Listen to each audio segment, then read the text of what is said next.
আপনারা দেখছেন একুশে টেলিভিশন।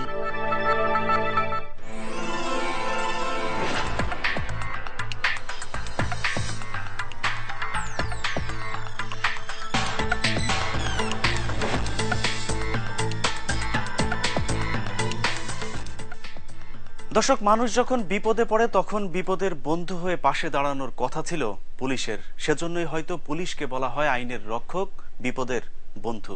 বাহিনীর সদস্যদের মূল স্লোগানেও বলা হয়েছে শান্তি শপথে বলিয়ান। কিন্তু উল্টো পথে চলা সেই বলিয়ানদের বলি যখন সাধারণ মানুষ হচ্ছে, তখন আইনের শাসনের যা হবার কথা তাই হচ্ছে। দর্শক, পুলিশ নামের সেই রক্ষকই যখন ভক্ষকের রূপ ধারণ করেছে, তখন সাধারণ মানুষের পরিণতি কি হতে পারে একুশের চোখের এবারের পর্বে তারই কিছুটা চিত্র দেখানোর চেষ্টা করব। আপনাদের সাথে আছি আমি, ইলিয়াস হুসাইন।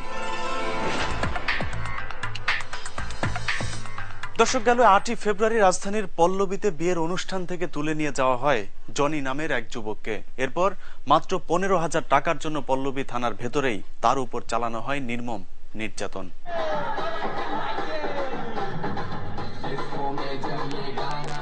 জনি হয়তো তখনও বুঝিনি আর মাত্র কয়েকটা ঘন্টা দূরের পথে অপেক্ষা করছে যমদূত।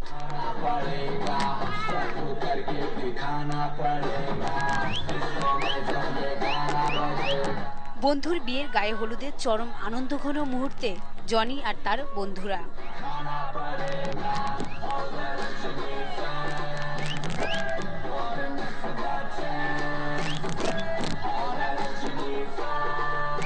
রাত তখন আনুমানিক 12টা।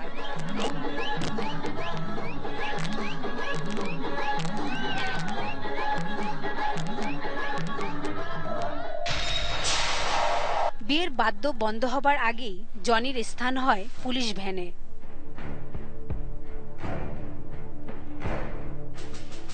তখন রাত 4টার কিছু পর। সুস্থ হাস্যোজ্জ্বল জনি কয়েক ঘন্টার ব্যবধানে অসুস্থ হয়ে হাসপাতালে। আর তার মাত্র কিছুক্ষণ পর জনির স্থান ঢাকা মেডিকেলের মর্গে। কি ঘটেছিল সেদিন জনির বন্ধুর বিয়ের অনুষ্ঠানে? দর্শক, চলুন জেনে আসা যাক সেদিনের মূল ঘটনা। ছেলেরে আমার পিটায়া পিটায়া মারছে, গায়ে মায়ের দাগ পুরো গায়ে মারতে মারতে জান শেষ কইরা দিল। যাই দারোগা আইসা যাচ্ছে ঘরের ভিতরে ঢুইকা ভাঙচুর করে আরো ছেলেরে ধরে নিয়ে গেছে। ফাঁসি চাই।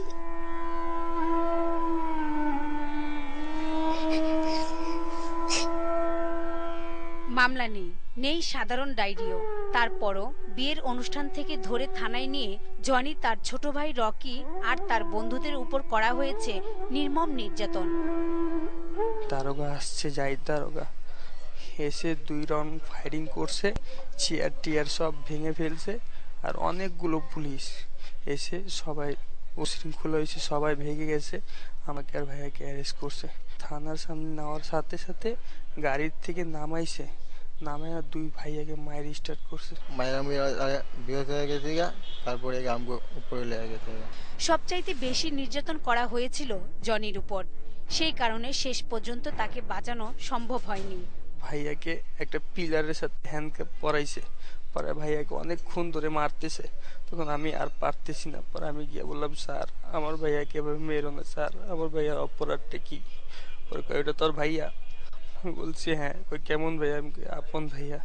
পরে ভাইয়াকে খুলে আবার আমাকে হ্যান্ডকাপ পরাইছে, পরে আমাকে অনেকক্ষণ পিটালো।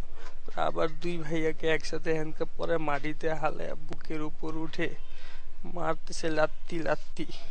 পরে ভাইয়া পানি চাচ্ছে, বুট জুতা দিয়ে মুখের উপরে চাপ দিয়ে ছ্যাপ দিচ্ছে, কয় খা, এটা খা।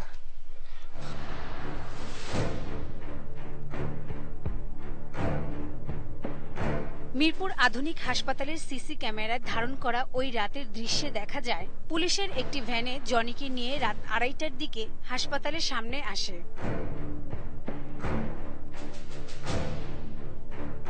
কিন্তু হাসপাতালের আশেপাশের লোকজনের আনাগোনা থাকায় অসুস্থ জনিকে আর পুলিশের গাড়ি থেকে নামানো হয়নি।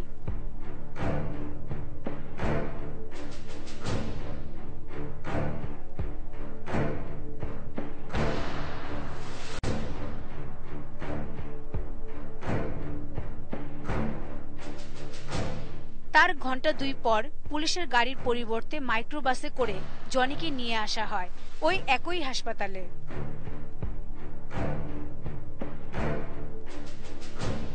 রাত তখন 4টারও বেশি, যে কারণে লোকশূন্য পুরো এলাকায় এবার আর পুলিশের নির্যাতনের শিকার জনিকে গাড়ি থেকে নামাতে অসুবিধা হয়নি।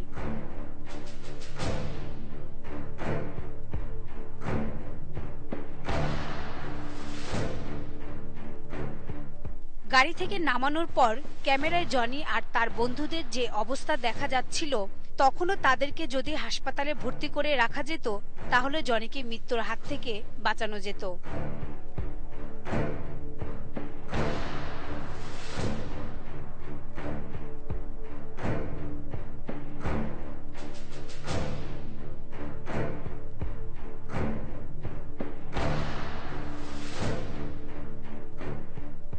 কিন্তু কিছুক্ষণ পর তাদেরকে আবারও নিয়ে যাওয়া হয় অজ্ঞাত স্থানে।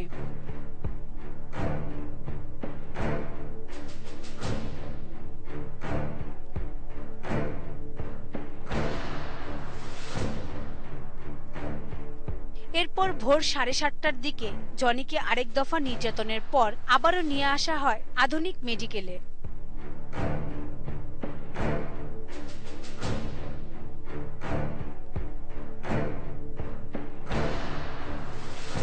কিন্তু তখন তার অবস্থা অনেক খারাপ হলেও পুলিশ সদস্যের আচরণ দেখে কোনো সহানুভূতি লক্ষ্য করা যায়নি।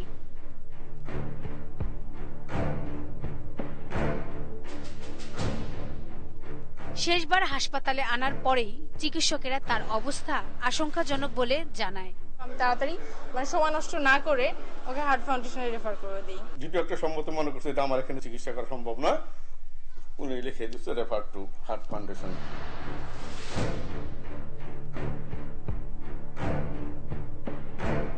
সেখান থেকে জনিকে মিরপুর ন্যাশনাল হার্ট ফাউন্ডেশনে নেবার পথেই মারা যায় জনি।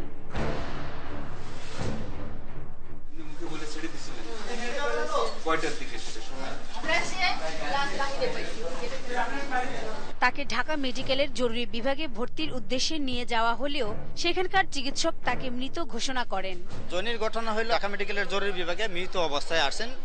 মৃত অবস্থায় আসার পরে নিয়ে আসছেন কাটা বাহক SI আবু সাইদ সাহেব, পল্লবী থানা, DMP ঢাকা। হ্যাঁ, আসার পরে আমরা ওনার ডেথ সার্টিফিকেট লেখা আমাদের ডাক্তার সাহেব ডিক্লেয়ার দেওয়ার পরে সে পর্যন্ত আমাদের মর্গে চলে গেছেন। দর্শক, পুলিশের সুনামহানির ঘৃণ্য কাহিনী হয়তো এখানেই শেষ হতে পারত, কিন্তু তার হয়নি। কারণ এসব ঘটনার সুষ্ঠু তদন্ত করে দোষীদের বিচারের ব্যবস্থা না করে পুলিশের ঊর্ধ্বতন অনেক অফিসার কলকাঠি নাড়ছেন অপরাধীদের বাঁচানোর জন্য।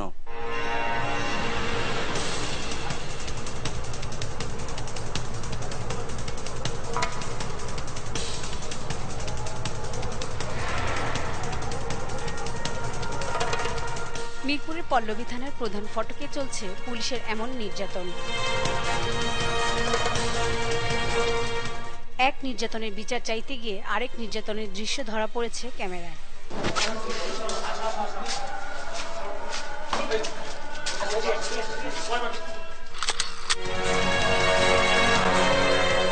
এই থানাতে নির্মম নির্যাতন করে খুন করা হয়েছে জনিকে।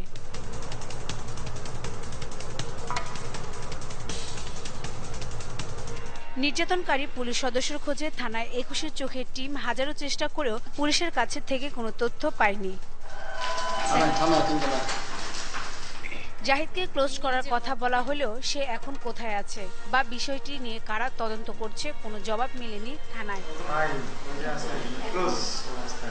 থানা থেকে 21 চোখের টিমের গন্তব্য ডিসি অফিস।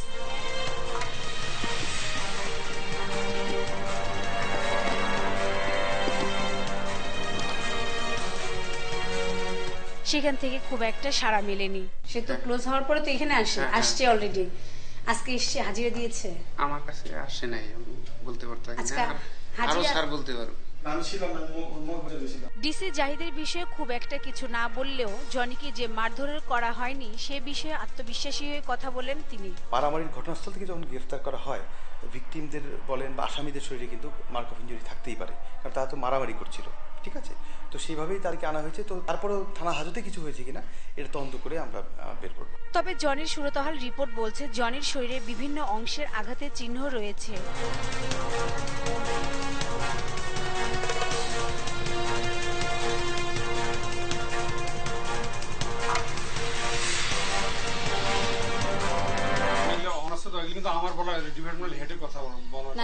না সেটা এগুলো বন্ধ আছে, আমি আপনি বললে আমি ওপেন করব।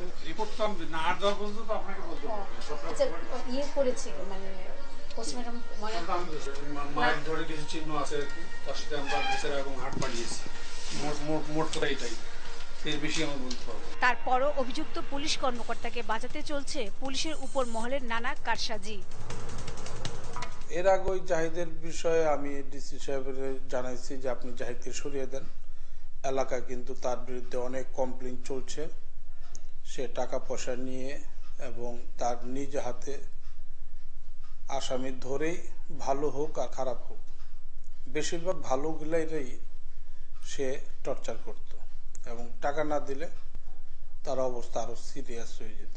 তো সেটার ব্যাপারে আমি ডিসি সাহেবকে বললাম, ডিসি সাহেব ওইটা পদক্ষেপ নেয়নি এবং কতটুকু নিচ্ছে তাকে কি বলছে আমারও আজও পর্যন্ত জানা নেই। পুলিশের এমন কুকীর্তির সংবাদ সংগ্রহ করতে গিয়ে সাংবাদিকদের যেন অপরাধী মনে করছে। আচরণে মনে হয়েছে মানুষ খুন করার চাইতে বোধ হয় সংবাদ প্রচার করার অনেক খারাপ কাজ।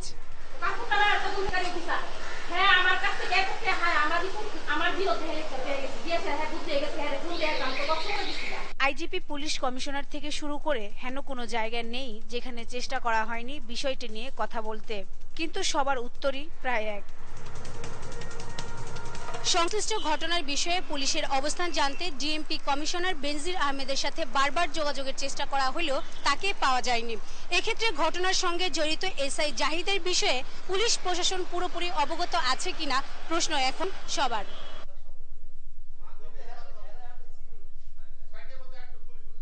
শেষ পর্যন্ত বাধ্য হয়ে তার খোঁজে জাহিদের গ্রামের বাড়িতে হাজির হই।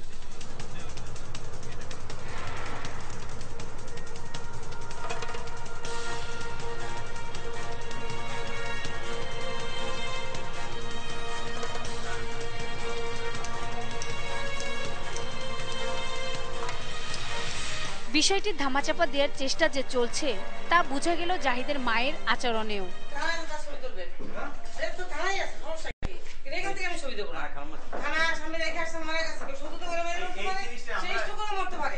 বুঝে সুঝে ছবি বের করা হয় জাহিদের, কিন্তু তারপরও তাদের আশঙ্কা কাটেনি।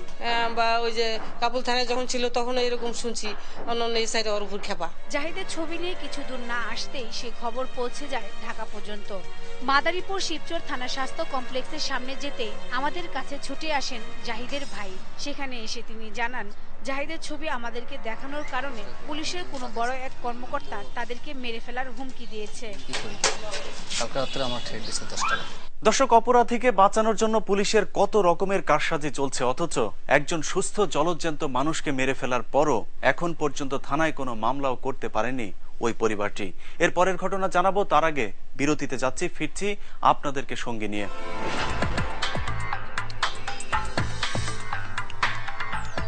সঙ্গে থাকবার জন্য ধন্যবাদ। আপনাদের সাথে আছি আমি ইলিয়াস হোসাইন। দর্শক, মাত্র 15,000 টাকার জন্য একজন মানুষকে খুন হতে হয়েছে, তাও আবার সেই পুলিশেরই হাতে যাদের কাছে মানুষের জীবন সবচেয়ে নিরাপদে থাকবার কথা।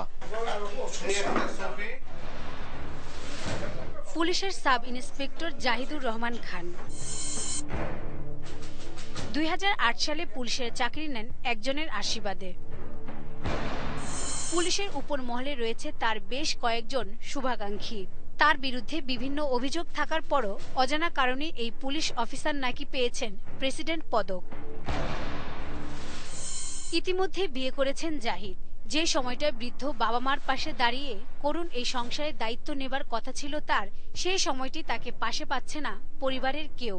সে আমাকে কোনটি চাইতে কোনটি আমার খাওয়ান পর্যন্ত ঠিক দিতে পারে না। আমি এই বসে কাজ করি, তুমি দেখো প্রমাণ দেখো, সাইডে কটা সালে কাজ চলে বসে ইলেকট্রিক কাজ আগে করতাম। আমি জানি যে আমার উপরন্তের টাকা নাই। ক্যান্সার চিকিৎসা করছে, বাড়ি বেচছে 8 লাখ, আমার সোনা বাড়ি বেচছি বুঝছেন। আমার এই বাড়ি গেছে গেলে আমার বুক ফেটে যায়, জানেন না। আমার সে বাসা থাকি জানে। আচ্ছা অনেক লোক অনেক, আমি এগুলো চাই না। আমার জানে যে আমার বাবা এগুলো গ্রহণ করে না। আমার পুকুরের ভিতরে জায়গা আছে, আমার ছেলে বাড়ি করে দিতে পারে না। আমার বিয়ের পর থেকে বাবা মায়ের খবর নিয়ে ছেড়ে দিয়েছিল জাহিদ। সে তো টাকা আমাকে দিতে পারে না বেশি একটা, আমার তো সংসার চলতে হবে। হ্যাঁ, আমি বাড়ি বেচি, আমি যখন জানা হয়ে গেছে তখন আমি 10 লাখ টাকা বাড়ি বেচে এসেছি, বাড়ি বেচে আমি ভাড়ায় চাই। বাবা মায়ের যখন খোঁজ নেই তখন তার থানার বাসিন্দাদের খবর কি? অনুষ্ঠান হইলে মনে করেন যে টাকা চায়, ইনফরমারে পাঠাই দেয়, ইনফরমারে আমরা দেই না টাকা। এই দরগা যে আছে এখানে হঠাৎ আয়া গন্ডগোল করছে, ঘরে ঘরে আয়া সবাইরে মারছে, মারধার কইরা যারে পাইছে তারে উঠাইয়া নিয়ে গেছে। আমরা একটাই চাই, কিছু চাই না, জাহিদ দারোগার ফাঁসি চাই। মানে আমি যদি আর বিচারি চাই বাবা, আর কিছু নাই, ফাঁসি চাই। এই দরকার আমি ফাঁসি চাই। আমার একটা লাল জাহিদ দরগায় মারছে, ওরেই ফাঁসি চাই আমি। জনিকে নির্যাতন করে মারবার মাত্র কিছুদিন আগে এই জাহিদের হাতে খুন হয় জাবেদ নামে আরো একজন। বলে মা আমি কিচ্ছু করিনি, আমার খালি কলসে কলব দেখাই দিতে, এই কলব দেখাইছি বলে বাচ্চারা মারধর শুরু করে দিচ্ছে। মাইরে যখন কইছে যে পালা, ও তো উঠতে পারতাছে না, ও চোখে কাপড় বেঁধে দিচ্ছে, বেঁধে বলে পালা না তো গুলি করে দিন। ও মনে করছে যে পালাই যায়, যেরকম পালাইতে গেল পায়ে গুলি করে দিল, গুলি করে তোরা পালাই গেল। ঘটনা প্রায় একই রকম, কিন্তু সেই যাত্রায় গণমাধ্যমে বিষয়টি না আসায় পুলিশ প্রশাসন থেকেও কোনো ব্যবস্থা নেয়নি। মাইরে জান শেষ করে দিচ্ছে। এক পা তো একদম হাড্ডিগুলো ফাইটে গেছিল, এগুলো হাত দেখবার মতন ছিল না, কালো হয়ে গেছিল। ওরা থানা গেছিল, ওরা বললো এটা করলে এটা আরো ঝামেলা হবে। আমরা এটার লিগে আমরা আর বাড়াবাড়ি করিনি, আল্লাহর কাছে বিচার। আর এমনি তো দেখি এরা থানা পুলিশের উপরে আর কোনো বড় সন্ত্রাস নাই। সন্ত্রাস হইলো তো এই মেন থানা পুলিশ, এরা ভালোরে খারাপ বানাই দিবে আর খারাপের ভালো করে দিবে। আর এই কারণে হয়তো দিনের পর দিন অত্যাচারের মাত্রা বেড়েছে এই পুলিশ কর্মকর্তার। কোনো কারণ ছিল না ওর, যখন ধইরা নিয়ে গেছে রাস্তা থেকে আইতাছিল, কইছে রন্ধনী ক্লাব দেখাইতে। ওই কইছে যে আপনি চিনেন না, তো বলে না বেটা আমি চিনলে কি তোরে কইতাম। এইটা নিয়ে যায় ওর যে শুরু করছে, গাড়িতে উঠায় নিয়ে গেল, তারপরে ওই যে সেরামিকে যা মারছে, মারার পর তারপরে গুলি করছে, চোখে পাট্টি পুট্টি লাগাইয়া। জাহিদ দারোগা গুলি করছো, এটা আমরা ফাঁসি চাই। সব মিলিয়ে পল্লবী মানুষের কাছে জাহিদ আর থানা পুলিশ মানেই এক মূর্তিমান আতঙ্কের নাম। ওর ফাঁসি হওয়া দরকার। আপনারা কি বলতেছেন? জাহিদ দারোগা এত বড় জুলুমকারী, শুধু জাহিদ নয়, জাহিদ দারোগার সাথে আরো কয়েকজন দারোগা আছে, জাহিদ দারোগার সাথে আরো কয়েকজন দারোগা আছে। এরা কিন্তু আসলে দারোগা না, পুলিশ না, এরা এই দেশের সন্ত্রাসী এবং দেশ বিরোধী এরাই। কিন্তু জাহিদ দারোগা যেমনি পুলিশের আয়তার থাকতে না পারে, এটাও আমরা চাই। দর্শক, অবস্থা যখন এমন তখন অনিয়মই নিয়মে পরিণত হবে, এটাই স্বাভাবিক নয় কি? অনুসন্ধান বলছে জানুয়ারি 2013 থেকে জানুয়ারি 2014 পর্যন্ত আইন শৃঙ্খলা বাহিনীর হাতে মারা গেছে 241 জন। 2013 সালের আগ পর্যন্ত ক্রসফায়ার নাটক অধিকাংশ ক্ষেত্রে র্যাবের গলায় ঝুলত, কিন্তু দশম সংসদ নির্বাচন সামনে রেখে গেল বছর পুলিশ আর যৌথ বাহিনীর ক্রসফায়ারে নতুন এক কলঙ্কজনক অধ্যায়ের জন্ম দিয়েছে। শুধুমাত্র 2013 সালে পুলিশের গুলিতে মারা গেছে 123 জন, যা কিনা চলতি শতাব্দীর রেকর্ড সংখ্যা। এর অধিকাংশই আবার নির্বাচনের ঠিক আগের 2 মাসের। নিহতের আগে যাদের অনেকের নামে মামলাও ছিল না। গেল 5 বছর পুলিশের গুলিতে মারা গেছে 340 জন, এর মধ্যে 62 জন মারা গেছে থানা হেফাজতে। র্যাবের হাতে জীবন দিয়েছে 223 জন, আর অন্যান্য বাহিনীর হাতে মারা গেছে 199 জন। পুলিশ বাহিনীর উপরে আমাদের জানমালের নিরাপত্তার দায়িত্ব নিয়োজিত আছে। সুতরাং একজন পুলিশ ইন্সপেক্টর যদি কোনো অপরাধ করেন, নির্যাতন করে একজন হত্যা করেন, তার দায়িত্ব কিন্তু পুলিশ বাহিনীর নেওয়া ঠিক হবে না। এটা যদি নিতে চান তাহলে নির্যাতনের সঙ্গে বাহিনীকে জড়িয়ে ফেলা হবে, সেক্ষেত্রে তাদের অপবাদ হবে, জনগণের কাছে তাদের ভাবমূর্তি নষ্ট হবে। নানা ছল চাতুরির আশ্রয় গ্রহণ করে যদি বিচার প্রক্রিয়াটিকে প্রলম্বিত করবার কোনো একটি পথ যদি তারা বেছে নেন, সেই ক্ষেত্রে কিন্তু আমরা হয়তো তখন বলবো যে এখানে রাষ্ট্র মানবাধিকার লঙ্ঘনের সহায়ক একটা ভূমিকা পালন করছে এবং রাষ্ট্রকে তখন তার দায় দায়িত্ব নিতে হবে। দর্শক, পুলিশের কুকীর্তির কথা জানাচ্ছিলাম, কিন্তু এটাও ভুলে গেলে চলবে না, মানুষ বিপদে পড়লে এখনো ছুটে যায় সেই পুলিশের কাছেই। আর পুলিশেরও অনেক সদস্য জীবন বাজি রেখে মানুষের পাশে দাঁড়াচ্ছেন, কাজ করছেন গৌরব আর ঐতিহ্যের ধারক বাহকে বাহিনীর হারানো সম্মান ফিরিয়ে আনতে। কিন্তু গুটি কয়েক সদস্যের দুর্নীতি আর অপকর্মের জন্য যেন পুরো বাহিনীর সুনাম মাটিতে মিশে না যায়, সেদিকে খেয়াল রাখতে হবে। মনে রাখতে হবে, আইনের শাসন আর ন্যায় বিচারের নামে প্রশাসনের এমন অবিচার যদি চলতেই থাকে, তাহলে আপনার আমার কারো জীবনই সুরক্ষিত নয়। আমরা চাই প্রতিটি মানুষের জীবনে নিরাপত্তা, চাই সুবিচার, সুশাসন। দর্শক, ২১-এর চোখ সবসময় দৃষ্টি রাখে অন্যায় আর অনিয়মের দিকে। আপনার চারপাশে যখন যা কিছু ঘটছে তা যদি আপনার কাছে মনে হয় অপরাধ, অবিচার, তাহলে আমাদেরকে জানাতে ভুলবেন না। ২১ টেলিভিশন আপনার পাশে দাঁড়াবে, তুলে ধরবে আপনাদেরই কথা। আমাদেরকে লিখতে পারেন প্রযোজক ২১-এর চোখ, ২১ টেলিভিশন, জাহাঙ্গীর টাওয়ার, ১০ কারওয়ান বাজার, ঢাকা ১২১৫। ইমেল করতে পারেন 21tv.com এই ওয়েবসাইটে। কথা বলতে পারেন 01972121236 এই নম্বরে। মনে রাখবেন, কাউকে হেয় প্রতিপন্ন করতে আপনি যেন ব্যবহৃত না হন। দর্শক, ২১-এর চোখ পুনঃপ্রচার হয় বৃহস্পতিবার রাত ৩টা আর শুক্রবার সকাল ৯:৩০। ভালো থাকুন, সুস্থ থাকুন, অন্যায়ের প্রতিবাদ করুন অথবা তথ্য দিয়ে সহায়তা করুন। বিদায়।